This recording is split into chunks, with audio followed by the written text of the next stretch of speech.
Chapter number 3 भी elasticity of demand, right. अपने economics का सबसे इंपॉर्टेंट अगर मैं चैप्टर बोलूं तो यही है चैप्टर नंबर 3, ठीक है। चैप्टर नंबर 3 के अंदर इलास्टिसिटी के बारे में अपन जान रहे थे, एंड इलास्टिसिटी का सिंपल मीनिंग होता है रिस्पॉन्सिवनेस, राइट। प्राइस के अकॉर्डिंगली अपनी चीजों का जो डिमांड है वो कितना रिस्पॉन्ड होने वाला है, कितना चेंज होने वाला है, उसको अपन क्या बोलते हैं, इलास्टिसिटी ऑफ डिमांड बोलते हैं, राइट। प्राइस में चेंज करने से डिमांड में कितना चेंज आएगा, राइट, इसको अपन क्या बोलते हैं, इलास्टिसिटी बोलते हैं। ओके, इलास्टिसिटी का सिंपल फॉर्मूला अपन ने देखा था, percentage change in quantity demanded divide by percentage change in economic variable. अभी ये इकोनॉमिक वेरिएबल मतलब क्या, either it can be price, either it can be income, और either it can be the value of other goods. Other goods मतलब क्या sir, जो हमारा substitutes है, कॉम्प्लीमेंट्री है, उनकी प्राइस में भी चेंज आने से हमारे डिमांड में क्या होता है, चेंज आता है, राइट। तो ये सभी चीजें क्या है, इकोनॉमिक वेरिएबल। फॉर्मूला टोटली हर जगह क्या होगा, सेम ही होगा, बस अपने को चेंज क्या करना है, प्राइस इलास्टिसिटी पूछा प्राइस रखो, इनकम इलास्टिसिटी पूछा इनकम रखो, और क्रॉस इलास्टिसिटी पूछा जाए तो क्या करेंगे अपन, जो अपनी कॉम्प्लीमेंट्री और सब्स्टिट्यूट गुड्स है उसका प्राइस यहाँ पे पुट करेंगे, ठीक है। देन इसका अपन ने सिंप्लीफाई करके एक नया फॉर्मूला बनाया, that is percentage change in demand divide by percentage change in price. इसको लिखने के लिए और एक मेथड अपन ने बताया था, that is change in quantity divide by original quantity into original price divide by change in price, right. Delta का मतलब क्या होता है, चेंज, ओके।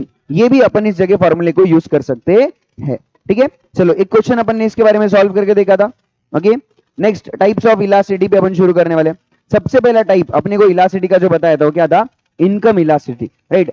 इनकम में कितना चेंज आया और उसके अकॉर्डिंगली अपने डिमांड पे क्या चेंज आता है, उसको अपन क्या बोलेंगे, इनकम इलास्टिसिटी बोलेंगे, राइट। प्राइस के अकॉर्डिंगली इनकम में क्या चेंज आया उसको क्या बोल रहे अपन, सॉरी, इनकम के अकॉर्डिंगली डिमांड में क्या चेंज आया उसको क्या बोल रहे अपन, इनकम इलास्टिसिटी बोल रहे, राइट। यहां पे देखो इनकम इलास्टिसिटी का फॉर्मूला क्या था, percentage change in income, percentage change in demand divided by percentage change in income, right. Demand में कितना चेंज आया और परसेंटेज अपने इनकम के अंदर कितना चेंज आया, ओके। इसका सिंपल कैलकुलेशन अपन यहाँ पे कर रहे थे, ओके।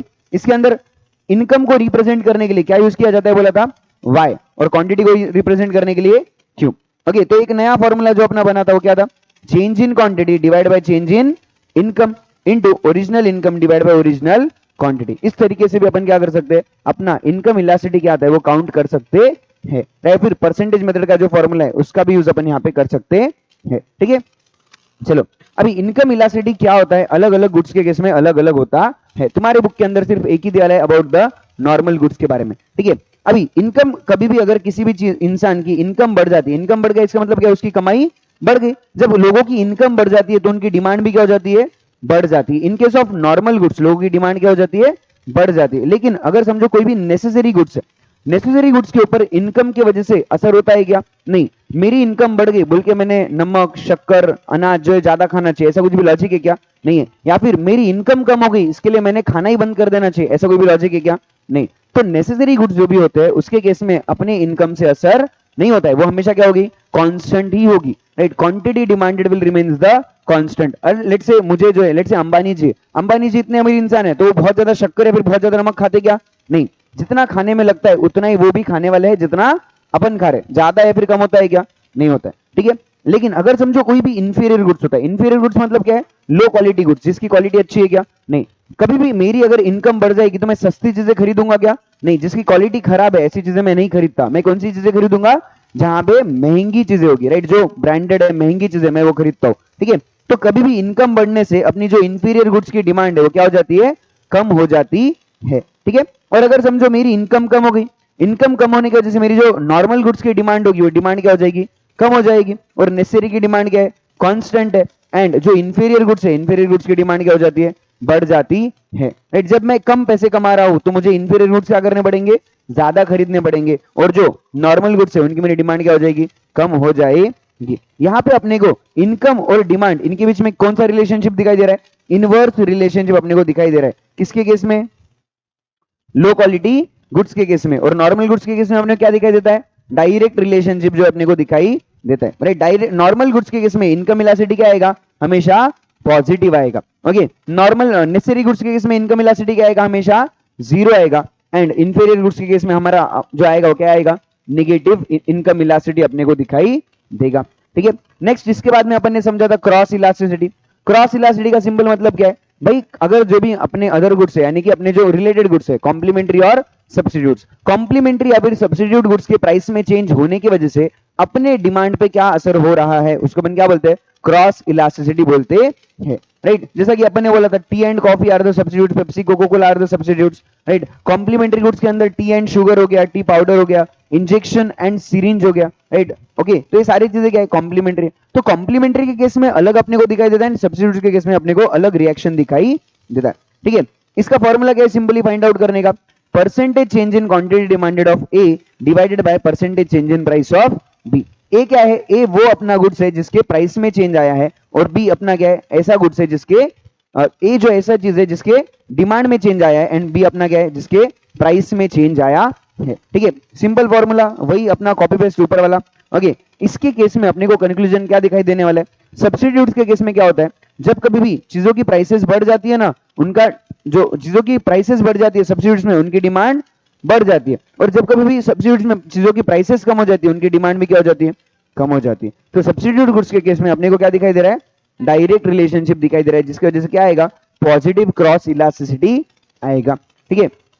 कॉम्प्लीमेंट्री गुड्स के केस में क्या होता है, अगर एक चीज की प्राइस जो है वो बढ़ जाती है तो उसका जो कॉम्प्लीमेंट्री है उसकी डिमांड क्या हो जाएगी, कम हो जाएगी। ओके, अगर समझो उसकी प्राइसेस कम हो गई तो उसकी डिमांड क्या हो जाएगी, बढ़ जाती है, राइट। तो यहाँ पे हमने क्या दिखाई दिया, inverse relationship, right. Injection syringe हो गया, प्रिंटर इंक हो गया, okay, T and sugar powder हो गया, ये सब चीजें क्या है, कॉम्प्लीमेंट्री है एक दूसरे के लिए। ओके, तो यहाँ पे अपना क्या आएगा, निगेटिव क्रॉस इलास्टिसिटी आने वाला है, ठीक है।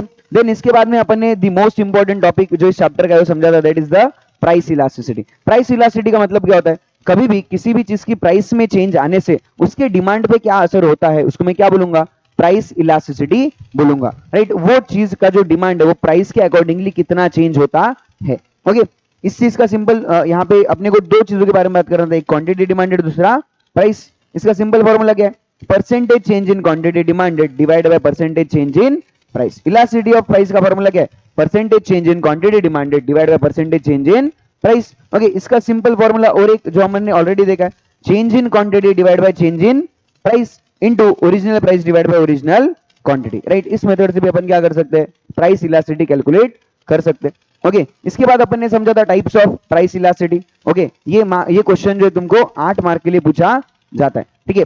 प्राइस इलास्टिसिटी के अंदर सबसे पहला टॉपिक क्या था, perfectly inelastic demand. Perfectly inelastic demand के केस में अपना जो प्राइस है उसमें क्या होता है, चेंज आता है, लेकिन अपनी डिमांड में चेंज आएगा क्या, नहीं, मेरा डिमांड जो था वही रहता है। डिमांड में क्या होगा, मेरा जीरो चेंज मुझे देखने को मिलेगा, तो उसको अपन क्या बोलते हैं, परफेक्टली इनइलास्टिक डिमांड अपन उसको बोलेंगे, जहां पे अपना इलास्टिसिटी ऑफ डिमांड क्या आता है, जीरो आता है, राइट। ये कहां पॉसिबल है, in case of salt, in case of medicine, right. Medicine वगैरह की चीजों अपन कभी भी मेडिसिन लेते टाइम पे ना प्राइस के अकॉर्डिंगली अपनी डिमांड चेंज नहीं करते। बहुत ही मेडिसिन सस्ती मिल रही है, चलो 10-20 पत्ती दे दो मेरे को, 10-20 गोलियां दे दो, मैं खा लूंगा, ऐसा बोलते क्या, नहीं। या फिर डॉक्टर, अपन क्या बोलते जनरली, डॉक्टर ने जितना लिख के दिया है उतना ही दो, बहुत महंगा रहा तो भी उतना ही दो, सस्ता रहा तो भी उतना ही दो, ज्यादा कोई भी लेगा क्या, नहीं। प्राइस कितना भी बढ़ने दो, कितना भी कम होने दो, डिमांड क्या है, उतना ही है, कांस्टेंट है, ठीक है। तो यहाँ पे क्या दिखाई देगा अपने को, इलास्टिसिटी क्या होगी अपने, जीरो होगी in case of perfectly inelastic demand. यहाँ पे जो अपना डिमांड कर्व आएगा, ये डिमांड कर्व कैसा आएगा,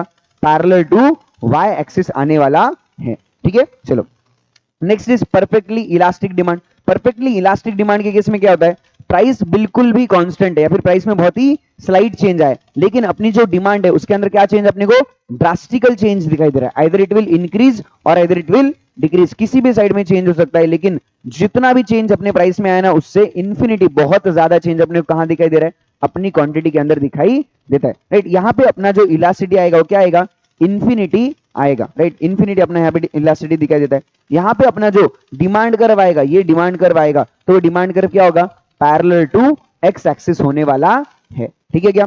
चलो third type is unitary elastic demand. Unitary इस नाम से ही समझ रहा है कि इसका इलास्टिसिटी कितना होगा। ओके, यूनिटरी इलास्टिक डिमांड के केस में अपना इलास्टिसिटी क्या होता है, इक्वल टू 1 होता है, राइट। जितना डिमांड में चेंज, जितना प्राइस में चेंज आया, सेम उतना ही चेंज कहां पे आ रहा है, अपनी डिमांड के अंदर भी आ रहा है, ना ज्यादा है ना कम है, इक्वल चेंज जहां पे अपने को दिखाई देता है उसको क्या बोलेंगे, यूनिटरी इलास्टिक डिमांड बोलेंगे। एंड उस केस में अपना जो कर्व आएगा, कर्व कैसा आएगा, रेक्टेंगुलर हाइपरबोला अपने को यहाँ पे कर्व दिखाई देने वाला है, राइट। ये curve D D is your demand curve, and यहाँ पे तुम्हारा इलास्टिसिटी क्या है, इक्वल टू 1। जितना चेंज प्राइस में आया उतना ही सेम चेंज अपने क्वांटिटी डिमांडेड के अंदर आ रहा है। ओके चलो next, relatively elastic demand. Relatively elastic, अभी इलास्टिक का मतलब क्या होता है, जितना चेंज अपने प्राइस में आता है ना उससे ज्यादा चेंज जब भी डिमांड में अपन उसको क्या बोलेंगे, इलास्टिक बोलेंगे। ठीक है, तो रिलेटिवली इलास्टिक के केस में क्या होता है, परसेंटेज चेंज इन डिमांड हमेशा क्या होगा, ग्रेटर होगा compare to the percentage change in price से, यानी कि प्राइस से ज्यादा चेंज जब भी डिमांड में आएगा उसको क्या बोलना है, रिलेटिवली इलास्टिक डिमांड बोलना है। ठीक है, यहां पे अपना जो इलास्टिसिटी आएगा वो क्या आएगा, ग्रेटर देन 1 आएगा। ग्रेटर देन 1 आने के पीछे का रीजन क्या है, सर डिमांड में जो है वो ज्यादा चेंज आया, यानी कि मेरा जो न्यूमरेटर है, ओके वो न्यूमरेटर क्या है, लेट्स से बड़ा नंबर है, और जो मेरा डिनोमिनेटर है वो क्या है, एक छोटा नंबर है। ओके, जब कभी भी मैं बड़े नंबर को एक छोटे नंबर से डिवाइड करता हूं तो मेरा आंसर हमेशा क्या आएगा, बड़ा ही आएगा। ओके, इसलिए ग्रेटर देन 1 यहाँ पे अपने को आंसर दिखाई देता है। ठीक है, यहाँ पे अपना जो कर्व आएगा, कर्व कैसा आएगा, फ्लैटर स्लोप अपने को इस कर्व का दिखाई देने वाला है। ओके चलो, ये dd is your demand curve and it is flat.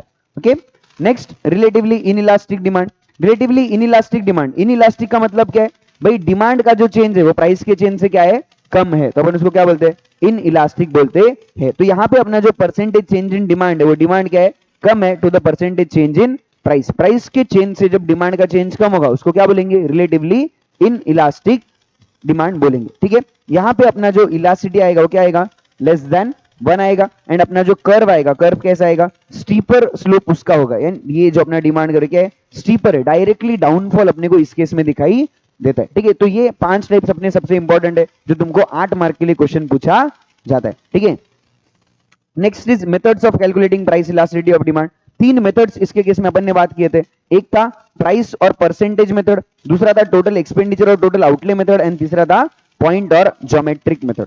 ठीक है, परसेंटेज मेथड अपन ने ऑलरेडी समझ रखा है। परसेंटेज मेथड का फॉर्मूला वही है, percentage change in quantity demanded divide by percentage change in price, right. इसमें कुछ भी अलग है क्या, नहीं। ओके, देन उसके बाद में सेकंड जो अपने को समझना है जरूरी, that is total expenditure method. Total expenditure method के अंदर अपन क्या कर रहे हैं, प्राइस और टोटल एक्सपेंडिचर इन दोनों का कंपैरिजन कर रहे हैं। प्राइस में चेंज आने की वजह से टोटल एक्सपेंडिचर में क्या चेंज आता है उसके हिसाब से अपन बता सकते हैं कि किसी भी चीज का डिमांड जो है वो इलास्टिक है या इन इलास्टिक है। ठीक है, प्राइस में लेट्स से प्राइस बढ़ने से मेरा जो टोटल एक्सपेंडिचर है वो क्या हो गया, बढ़ गया, या फिर प्राइस कम होने से मेरा जो टोटल एक्सपेंडिचर वो क्या हो गया, बढ़ गया। ओके, तो यहाँ पे मेरा डिमांड जो है कैसा होगा, इलास्टिक डिमांड अपने को दिखाई देने वाला है। ठीक है, और अगर समझो टोटल एक्सपेंडिचर बिल्कुल भी कांस्टेंट रहता है, प्राइस बढ़ने दो प्राइस कम होने दो, टोटल एक्सपेंडिचर क्या है, कांस्टेंट है, तो वहां पे मेरा इलास्टिसिटी कैसा होगा, यूनिटरी इलास्टिक डिमांड मुझे दिखाई देगा। ठीक है, और अगर समझो टोटल एक्सपेंडिचर जो है क्या हो जाता है, कम हो जाता है, टोटल एक्सपेंडिचर पहले ज्यादा था अभी क्या हो गया, प्राइस बढ़ने या फिर प्राइस कम होने के बाद में टोटल एक्सपेंडिचर कम हो गया, तो वहां पे मेरा इलास्टिक डिमांड कैसा होगा, इन इलास्टिक डिमांड मुझे वहां पे दिखाई देगा। ये मेथड अपने को एग्जैक्ट इलास्टिसिटी कितना है ये बताएगा क्या, नहीं बताएगा। ये मेथड सिर्फ अपने को इतना ही बताएगा कि डिमांड इलास्टिक है, इन इलास्टिक है, क्या है। ठीक है, तो बस अपने को इतना ही इस मेथड से फाइंड आउट करने को मिलता है। थर्ड मेथड जो है अपना पॉइंट या फिर geometric method. Point method, geometric method अपने को एक पॉइंट के ऊपर अपना इलास्टिसिटी कितना है वो फाइंड आउट करने में मदद करता है, राइट। यहाँ पे अपने को सिंपली एक कर्व दिया होगा, उस कर्व के ऊपर अगर कोई भी पॉइंट, किसी भी पॉइंट की अपने को इलास्टिसिटी पूछी जाए ना, तो उस पॉइंट पे इलास्टिसिटी कितना है ये अपने को इस मेथड से बताने आता है, राइट। ये मेथड अपने को क्या, इसके अंदर 2 टाइप से, एक है लीनियर डिमांड कर्व, दूसरा है non linear demand curve. Linear का मतलब होता है स्ट्रेट लाइन, राइट। अभी यहाँ पे ये जो स्ट्रेट लाइन ड्रॉ किया है अपन ने, एक्स एक्सिस और वाई एक्सिस को कनेक्ट करने वाला, इसका जो मिड पॉइंट होगा ना, इस लाइन का जो मिड पॉइंट होगा वहां पे अपना इलास्टिसिटी ऑफ डिमांड कितना होता है, इक्वल टू 1 होता है। ओके, एंड अपना जो एक्स एक्सिस को पॉइंट जो होता है, एक्स एक्सिस को कनेक्ट करने वाला जो पॉइंट है वहां पे अपना इलास्टिसिटी क्या होता है, 0। ओके, एंड जो वाई एक्सिस पे कनेक्ट करने वाला अपना जो पॉइंट होता है वहां पे अपना इलास्टिसिटी क्या होता है, इंफिनिटी होता है, राइट। 0 से 1 के बीच में जो भी स्पेस है वहां पे अगर कोई भी पॉइंट पूछा जाए वो पॉइंट क्या होगा, it is elasticity less than 1 होगा। एंड 1 से इंफिनिटी के बीच में अगर कोई भी पॉइंट है वहां की अगर इलास्टिसिटी पूछी जाए तो क्या होगा, इलास्टिसिटी इज ग्रेटर देन 1 होगा, राइट। तो सिंपल एक पॉइंट के थ्रू भी अपन क्या बता सकते हैं, उस पॉइंट पे इलास्टिसिटी कितनी आती है। ठीक है, next non linear demand curve के केस में अपने क्या बोला था, अपने को क्या करना पड़ेगा, अपने को ये जो पूरा ये जो आर्क ऐसी अपने को दिया लेना, तो इस आर्क को कनेक्ट करने वाला एक लाइन अपने को ड्रॉ करना पड़ेगा जो कि आगे जाके एक्स एक्सिस और वाई एक्सिस को क्या करता है, कनेक्ट करता है। फिर ये जब लाइन अपन ड्रॉ कर लेंगे ना, उसके बाद में अपने को एक ऐसा पॉइंट फाइंड आउट करना है जो कि उस आर्क को, उस लाइन को क्या करता होगा, कनेक्ट करता होगा, जिसको अपन क्या बोलते हैं, टेंजेंट बोलते हैं, राइट। इस पॉइंट के ऊपर अगर मैं बात करता हूँ तो यहाँ पे इलास्टिसिटी कितना है ये अपन क्या कर सकते हैं, फाइंड आउट कर सकते हैं by the formula of lower segment of the tangent divide by the upper segment, right. Lower segment divide by upper segment करेंगे तो अपना इस पॉइंट का, पॉइंट ई का इलास्टिसिटी क्या है वो अपने को क्या होगा,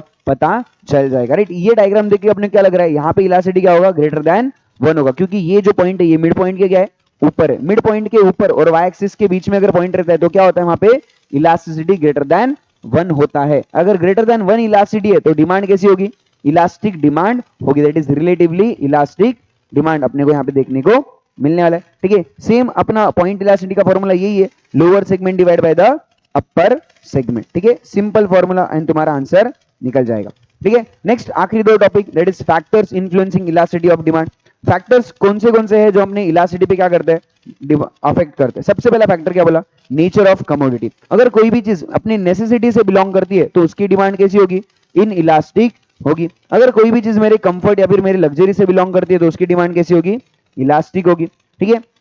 अगर समझो बहुत ज्यादा सब्स्टिट्यूट्स मार्केट में अवेलेबल है अपने प्रोडक्ट के तो उसका डिमांड कैसा होगा, इलास्टिक होगा। अगर समझो अपने प्रोडक्ट के बहुत ही कम सब्स्टिट्यूट्स मार्केट में अवेलेबल है तो उसका डिमांड कैसा होगा, इन इलास्टिक होगा, ठीक है। नंबर ऑफ यूजेस, अगर मेरा जो प्रोडक्ट है उसका सिर्फ सिंगल यूज है, एक ही यूज है उस चीज इंसान को है तो उसका डिमांड कैसा होगा, इन इलास्टिक होगा। अगर मल्टी यूज अगर वो गुड्स यूज किया जाता है तो उसका डिमांड कैसा होगा, इलास्टिक हो जाएगा, ठीक है। हैबिट्स, अगर मेरे किसी भी हैबिट से रिलेटेड कोई भी चीज है तो उसका डिमांड कैसा होगा, इन इलास्टिक होगा, ठीक है। ड्यूरेबिलिटी, कोई भी चीज अगर बहुत ज्यादा ड्यूरेबल होती है, ड्यूरेबल मतलब क्या, बहुत लंबे समय तक टिकने वाली होती है तो उसका डिमांड कैसा होता है, इलास्टिक होता है। और अगर समझो कोई भी पेरिशेबल गुड्स है यानी कि छोटा लाइफ है उनका तो वहां पे अपना डिमांड कैसा होता है, इन इलास्टिक होता है, ठीक है। Next is complementary goods. Complementary के केस में क्या बोला है, कोई भी अगर समझो कॉम्प्लीमेंट्री गुड्स है तो उनका डिमांड कैसा होगा, रिलेटिवली इन इलास्टिक होगा, ठीक है। इनकम कैसी है एक कंज्यूमर की, उसके हिसाब से उसका डिमांड जो है वो डिसाइड कर सकते हैं। अगर समझो कोई इंसान बहुत ही ज्यादा रिच है या फिर कोई इंसान बहुत ही ज्यादा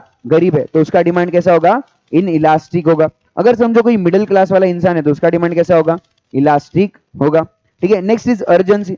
अगर समझो किसी पर्सन को कोई की चीज की बहुत ज्यादा अर्जेंट नीड है तो उसका डिमांड कैसा होगा, इन इलास्टिक होगा। अगर समझो किसी भी चीज की अपने को बिल्कुल भी अर्जेंट नीड नहीं है तो उसका डिमांड कैसा होगा, इलास्टिक होने वाला है, ठीक है। टाइम पीरियड, कोई भी चीज अपन शॉर्ट रन में बदल नहीं सकते, इसके लिए शॉर्ट रन की अगर कोई चीज है तो उसका डिमांड कैसा है, रिलेटिवली इन इलास्टिक है। और अगर समझो लॉन्ग रन वाली कोई चीज है तो उसका डिमांड कैसा होगा, इलास्टिक होगा, ठीक है। यहाँ पे अपन ने वो एग्जांपल दिया था अपने दोस्त का, जॉब वाला एंड उसके घर वाला, ठीक है। प्रपोर्शन ऑफ एक्सपेंडिचर, अगर समझो कोई भी खर्चा मेरे टोटल बजट के अंदर बहुत ही एक छोटा प्रपोर्शन रखता है तो उसका डिमांड कैसा है, इन इलास्टिक है, क्योंकि मुझे उससे फर्क नहीं पड़ता। लेकिन अगर समझो कोई खर्चा मेरे टोटल बजट के अंदर एक बहुत ही बड़ा कंट्रीब्यूशन रखता है तो उसकी वजह से मुझे क्या होगा, फर्क पड़ेगा, तो मेरा डिमांड कैसा होगा, इलास्टिक होगा, ठीक है। नेक्स्ट आखिरी टॉपिक जो था that is importance of elasticity of demand. 5 importance अपने को यहाँ पे बताए वाले, ठीक है। सबसे पहला इंपॉर्टेंस क्या है, इंपॉर्टेंस टू अ प्रोड्यूसर। ये जो टॉपिक अपन पढ़ रहे हैं इलास्टिसिटी ऑफ डिमांड का, ये एक प्रोड्यूसर के लिए बहुत ज्यादा इंपॉर्टेंट है। क्यों इंपॉर्टेंट है, क्योंकि उस प्रोड्यूसर को क्या करना है, प्राइसिंग डिसीजन लेना है, राइट। किस चीज का प्राइस कितना रखना चाहिए जिससे कि प्रोड्यूसर और जो सेलर है दोनों भी क्या होना चाहिए, फायदे में रहना चाहिए, राइट। उनको वो चीजें जो है मिलना चाहिए।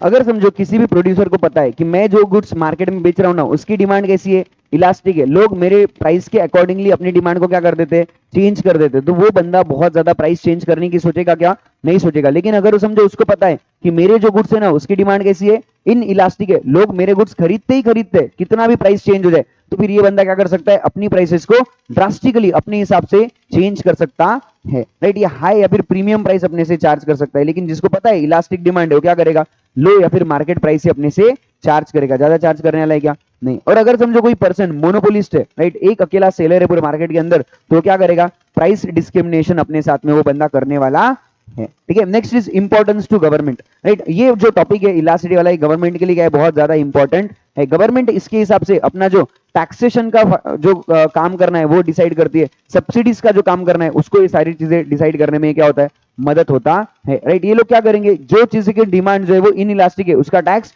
दबा के लेंगे, राइट, बहुत ज्यादा उसका टैक्स बढ़ा देंगे। और जिन चीजों की डिमांड क्या है, इलास्टिक है, उनका टैक्स क्या कर देंगे, एक लिमिट के अंदर ही रखेंगे, जिससे लोगों की डिमांड उससे क्या होना चाहिए, असर नहीं करना चाहिए, ठीक है। जैसा कि अल्कोहल सिगरेट से इसके टैक्सेस कितने हैं, बहुत ज्यादा है, क्योंकि इनको लोगों को सरकार को पता है कि लोग ये चीज खरीदने वाले ही है। लेकिन फूड ग्रेन्स वगैरह जो उनके केस में लो या फिर नो टैक्स, टैक्स लगाया ही नहीं जाता, फ्री ऑफ टैक्स जो है ये चीजें मार्केट में बिकती है। ठीक है, next is importance in factor pricing. जो अपने फैक्टर्स ऑफ प्रोडक्शन होते हैं जैसे land, labour, capital, entrepreneur, right, इन सब चीजों के प्राइसिंग डिसीजन लेने के लिए भी अपने को कौन हेल्प करता है? इलास्टिसिटी का जो चीज है वो हेल्प करता है। अगर समझो इन लोगों को पता है कि मैं जो प्रोडक्ट दे रहा हूं ना उसकी वजह से जो फाइनल प्रोडक्ट बनता है ना उसकी डिमांड मार्केट में इनइलास्टिक है, तो ये लोग क्या करेंगे? अपना जो रॉ मटेरियल है, अपना जो लेबर है, उसका प्राइस जो है वो बढ़ा देंगे, क्योंकि इनको पता है कि जो फाइनल प्रोडक्ट है वो मार्केट में बहुत ज्यादा महंगा बिकता है। तो तुमको ज्यादा प्रॉफिट हो तो हमको भी क्या होना चाहिए? ज्यादा फायदा मिलना चाहिए, राइट। तो इस तरीके से ये लोग अपने प्राइसेस भी क्या कर सकते हैं?